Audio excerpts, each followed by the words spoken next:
Breaking news చూస్తున్నారు. ఉత్తరప్రదేశ్లో ఒక భారీ కుట్ర బయటపడింది.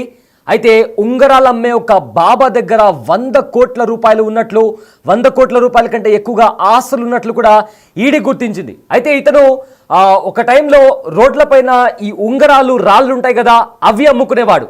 అయితే అలాంటి వ్యక్తి దగ్గర ఏకంగా 100 కోట్ల రూపాయల విలువ చేసే ఆస్తులు ఉన్నాయని తెలుసుకోగానే ఈడీ షాక్కి గురైంది. బట్ దానికి సంబంధించి కూడా అతని దగ్గర ఇన్ని కోట్ల రూపాయలు ఎలా వచ్చాయనే కోణంలో కూడా దర్యాప్తు కొనసాగించింది ఈడీ. సో దీంట్లో విస్తుపోయే నిజాలు బయటకు వచ్చింది. అతను కేవలం ఉంగరాలు మాత్రమే అమ్మట్లేదు, కొంతమంది అమ్మాయిలను మత మార్పిడి చేసి విదేశాలకు అమ్ముతున్నట్టు తెలుస్తుంది. అయితే వాళ్ళ కాస్ట్ని బట్టి, వాళ్ళ రిలీజన్ని బట్టి రేట్ ఫిక్స్ చేసి వాళ్ళను మతం మార్చిన తర్వాత ఇతర దేశాలకు అమ్ముతున్నట్లు కూడా కొన్ని సంచలనమైన నిజాలు బయటకు వచ్చాయి. అయితే ఉత్తరప్రదేశ్లో మత మార్పిడి మాఫియా వెలుగులోకి వచ్చింది. 100 కోట్ల నెట్వర్క్ను బయటపెట్టారు టాస్క్ ఫోర్స్ పోలీసులు. చంగూర్ బాబా ఆశ్రమంలో అక్రమ మత మార్పిడిల నెట్వర్క్ బయటపడింది. అయితే బిగ్ టీవీ స్క్రీన్ పైన మీరు చూస్తున్న వ్యక్తి పేరు చంగూర్ బాబా. ఇతను ఒకప్పుడు రోడ్లపైన ఉంగరాలు అమ్మి తన జీవనాన్ని కొనసాగించేవాడు. ఆ తర్వాత అతను ఒక మత మార్పిడి రాకెట్ను స్టార్ట్ చేశాడు. అయితే మతం మారే అమ్మాయిలకు ప్యాకేజీలు ఇచ్చేవాడు. అయితే ఆ అమ్మాయిలను విదేశాలకు అమ్ముతూ వ్యాపారం చేస్తూ ఏకంగా 100 కోట్ల రూపాయలను సంపాదించగలిగాడు. సామాజిక వర్గాన్ని బట్టి ఒక ధర ఫిక్స్ చేసి అమ్మాయిలను మత మార్పిడి చేసిన తర్వాత అతను అమ్మాయిలను విదేశాలకు అక్రమ రవాణా చేసేవాడు. అయితే బ్రాహ్మణ క్షత్రియ వర్గాలకైతే 15 నుంచి 16 లక్షల రూపాయలు ఇచ్చేవాడు. ఒకవేళ వెనుకబడిన వర్గాల వాళ్ళైతే 10 లక్షల నుంచి 12 లక్షల వరకు ఇతనికి డబ్బులు వచ్చేవి. ఇక ఇతర వర్గాలకు 8 నుంచి 10 లక్షల రూపాయలు కూడా ఇతనికి వస్తున్నట్టు సమాచారం. అయితే ఈ కేసును ఈడీ అధికారులు చాలా సీరియస్గా తీసుకున్నారు. 100 కోట్ల నగదు లావాదేవీ జరిగినట్లు కూడా గుర్తించారు. అయితే వీళ్ళందరినీ కూడా ఇస్లామిక్ దేశాలకు కూడా 40 నుంచి 50 సార్లు, అంటే అమ్మాయిలను ఇక్కడి నుంచి ఇండియా నుంచి ఇతర ఇస్లాం దేశాలకు కూడా ఇతను పంపిస్తున్నట్లు ఇప్పటికే ఈడీ అధికారులు గుర్తించారు. సో బాలారాంపూర్లో కోట్ల రూపాయల ఆస్తులు కూడా ఇతని పేరు మీద ఉన్నట్లు గుర్తించారు. భారతదేశం అంతటా చంగూర్ బాబా నెట్వర్క్ విస్తరించి ఉంటుందనే అనుమానాలు కూడా వస్తున్నాయి. అయితే రంగురాళ్ళు ఉంగరాలు అమ్ముకునే జమాలుద్దీన్, ఇతని పేరు గత 5 నుంచి 6 ఏళ్లలో లగ్జరీ వాహనాలు కూడా కొనుగోలు చేశారు. యూపీలోని మాధుపూర్ గ్రామంలో పెద్ద సామ్రాజ్యం ఏర్పాటు చేశాడు ఈ చంగూర్ బాబా. అయితే మహిళల డిగ్రీ కాలేజ్ ప్రారంభించాలనే ప్లాన్ కూడా చేస్తున్నట్టు తెలుస్తుంది. అందుకు కొత్త భవనాన్ని నిర్మించేందుకు కూడా ఈ చంగూర్ బాబా సిద్ధమయ్యాడు. చంగూర్ బాబా నెట్వర్క్ కు చెందిన 14 మంది కోసం కూడా పోలీసులు గాలింపు చర్యలు చేపడుతున్నారు. ప్రత్యేక బృందాలుగా ఏర్పడ్డారు. ఏటీఎస్ ఇంకా ఎస్టీఎఫ్ బృందాలుగా ఏర్పడి అధికారులు ఈ చంగూర్ బాబాకి సంబంధించిన వ్యక్తులను పట్టుకోవడానికి కూడా ప్రయత్నిస్తున్నట్టు తెలుస్తోంది. ఇక ఆజంఘడ్, అదేవిధంగా ఇంకా కొన్ని జిల్లాల్లో, యూపీలో ఉన్న పలు జిల్లాల్లో కూడా ఇతని స్థావరాలు ఉన్నట్లుగా గుర్తించారు. అయితే ఈ కేసులో 2 అరెస్ట్ చేసి ఫర్దర్గా కూడా ఇన్వెస్టిగేషన్ కొనసాగుతుంది. గల్ఫ్ దేశాల లావాదేవీలపై కూడా ఈడీ అధికారులు స్పెషల్ ఫోకస్ పెట్టారు. అయితే నిధుల ట్రాన్స్ఫర్ చేసిన వారి కోసం కూడా, వారి ఆచూకీ కోసం కూడా ఇన్వెస్టిగేషన్ స్టార్ట్ చేశారు. అయితే ఉత్తరప్రదేశ్లో మత మార్పిడి మాఫియా బయటపడింది. చంగూర్ బాబా అనే ఒక వ్యక్తి, రోడ్లపైన ఉంగరాళ్ళు రంగురాళ్ళు అమ్ముకునే ఒక వ్యక్తి, అతని దగ్గర ఏకంగా 100 కోట్ల విలువ చేసే ఆస్తులు బయటకు వచ్చినట్లు కూడా ఈడీ అధికారులు విస్తుపోయే నిజాలను బయటపెట్టారు. అయితే ఎవరి చంగూర్ బాబా? కేవలం రాళ్ళు, రత్నాలు, రంగురాళ్ళు అమ్ముకునే అతని దగ్గర 100 కోట్ల రూపాయలు ఎలా వచ్చాయి అనే కోణంలో కూడా దర్యాప్తు చేశారు. దీంతో కొన్ని దారుణమైన నిజాలు బయటకు వచ్చాయి. ఈ చంగూర్ బాబా అనే వ్యక్తి మహిళలను ట్రాప్ చేసి వాళ్ళను ఇతర దేశాలకి కూడా అమ్మేవాడు. సో దాంతో అతనికి లక్షల రూపాయల విలువ చేసే డబ్బులు అతనికి అకౌంట్లో వచ్చి చేరేవి. సో ఈ నేపథ్యంలో అతను ఉత్తరప్రదేశ్లోని చాలా చోట్లలో అతని పేరు మీద కొన్ని కోట్ల విలువ చేసే ఆస్తులు, లగ్జరీ కార్స్ కూడా అతని పేరు మీద ఉన్నట్టు తెలిసింది. సో దీంతో అతని భాగోతం అంతా బయటపడింది. అయితే ఇతను తను ఎవరినైతే అమ్మాయిలనైతే ఇతర దేశాలకు అమ్మేస్తున్నాడో వాళ్లకు ఒక రేట్ ఫిక్స్ చేసి, అంటే వాళ్ళు ఏ సామాజిక వర్గానికి చెందిన వాళ్ళు, ఆ సామాజిక వర్గానికి చెందిన వాళ్ళకి సంబంధించి అంటే ఒక్కొక్క సామాజిక వర్గానికి ఒక్కొక్క రేట్ లాగా ఇతను ఫిక్స్ చేసి అతను ఈ ఇతర దేశాలకు కూడా అమ్ముతున్నట్టు తెలిసింది. అయితే దానికి సంబంధించి బ్రాహ్మణ క్షత్రియ వర్గాలకైతే ఏకంగా 15 నుంచి 16 లక్షలు ఇతనికి వచ్చేవి. ఒకవేళ వెనుకబడిన వర్గాల వాళ్ళైతే 10 లక్షల రూపాయల వరకు కూడా ఇతను క్యాష్ చేసుకునేవాడు.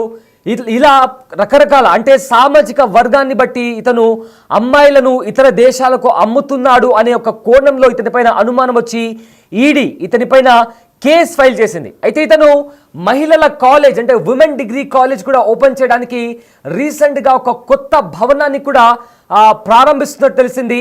అయితే ఇతని నెట్వర్క్ దేశమంతటా వ్యాపించిందా లేదా కేవలం ఉత్తరప్రదేశ్లోనే ఉందా అనే కోణంలో కూడా ఈడీ అధికారులు దర్యాప్తు చేస్తున్నారు. అయితే ఇతనికి సంబంధించిన వ్యక్తులు ఎవరున్నారు, ఇతను అమ్మాయిలను ఇతర దేశాలకు పంపించడానికి ఇక్కడనే ఉన్న వాళ్ళు ఎవరైనా అధికారులు సపోర్ట్ చేస్తున్నారా, ఎవరైనా సహాయం చేస్తున్నారా, పాస్పోర్ట్కి సంబంధించి వీసాకి సంబంధించి ఇతనికి అంత ఈజీగా యాక్సెస్ ఎలా పొందుతున్నాడు, ఇలా రకరకాల ప్రశ్నలకు సంబంధించి ప్రజెంట్ ఈడీ దర్యాప్తు చేస్తుంది. సో ఫర్దర్గా ఈడీ దర్యాప్తు తర్వాత ఇతను ఈ మత మార్పిడి మాఫియాకి సంబంధించి ఇందులో ఎవరెవరు ఇన్వాల్వ్ అయి ఉన్నారు అనే కోణంలో కూడా ప్రజెంట్ దర్యాప్తు కొనసాగుతుంది. అయితే ఈడీ కొన్ని వివరాలను కూడా బయటపెట్టింది. అయితే ఈడీ అధికారులతో పాటు మరికొంతమంది అధికారులు కూడా మాట్లాడారు. అయితే వాళ్ళు ఏం మాట్లాడారో ఒకసారి విందాం. छांगुर बाबा उर्फ जमालुद्दीन, जो अपने आप को हजरत जलालुद्दीन के रूप में, पीर बाबा के रूप में प्रोजेक्ट करता है, इसके द्वारा जनपद बलरामपुर के कस्बा उतरौला में एक कन्वर्जन के बड़े नेटवर्क चलाए जाने की बात प्रकाश में आई थी. इसकी जांच एसटीएफ द्वारा की गई और ये जानकारी हुई कि इस ग्रुप द्वारा इनके एजेंट्स प्रेम जाल में फंसाकर यंग लोगों का धर्मांतरण कराते हैं. इसके अलावा नाबालिग बच्चों का भी इस गैंग ने धर्मांतरण कराया. इस गैंग के 40 अकाउंट्स में विदेशों से 100 करोड़ से अधिक की धनराशि प्राप्त हुई, जिसका इस्तेमाल धर्मांतरण के लिए किया गया. ये सभी जानकारियों के साथ एसटीएफ ने एक केस दर्ज कराया, जिसकी इन्वेस्टिगेशन एटीएस द्वारा की जा रही है. एटीएस ने आज इसके मुख्य अभियुक्त छांगुर बाबा को गिरफ्तार कर लिया है और साथ ही 3 अन्य अभियुक्त भी गिरफ्तार हुए हैं. इसके आगे की इन्वेस्टिगेशन जारी है और भी अभियुक्तों के गिरफ्तार होने की संभावना है.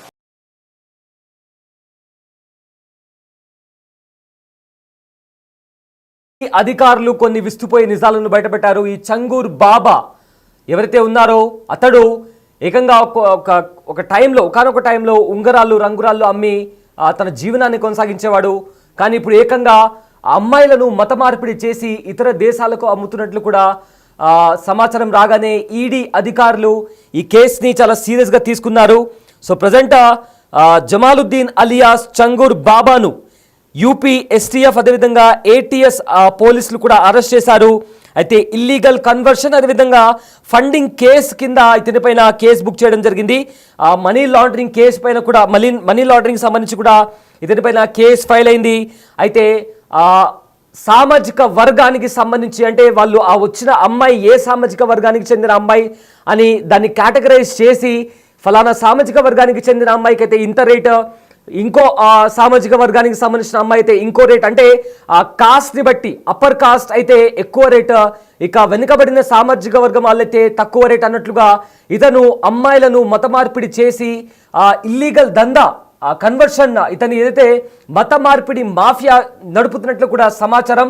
సో ప్రజెంట్ అయితే ఈడీ అధికారులు ఇతని నెట్వర్క్ దేశమంతటా ఎక్కడెక్కడ ఉంది అనే దానికి సంబంధించి కూడా ఇన్వెస్టిగేషన్ చేస్తున్నారు. ఇతనికి సంబంధించిన 14 మంది ఇతని అనుచరులను కూడా వాళ్ళు ప్రజెంట్ పరారిలో ఉన్నారు, వాళ్ళని పట్టుకునే ప్రయత్నం చేస్తున్నారు. ఇప్పటికే 2 కస్టడీలోకి తీసుకున్నారు. అయితే ఈ చంగూర్ బాబా వ్యవహారం ఎప్పటి నుంచి నడుపుతున్నాడు, ఎంతమంది మహిళలను దేశం దాటించాడు అనే కోణంలో కూడా ఇప్పుడు ప్రజెంట్ దర్యాప్తు చేపడుతున్నారు.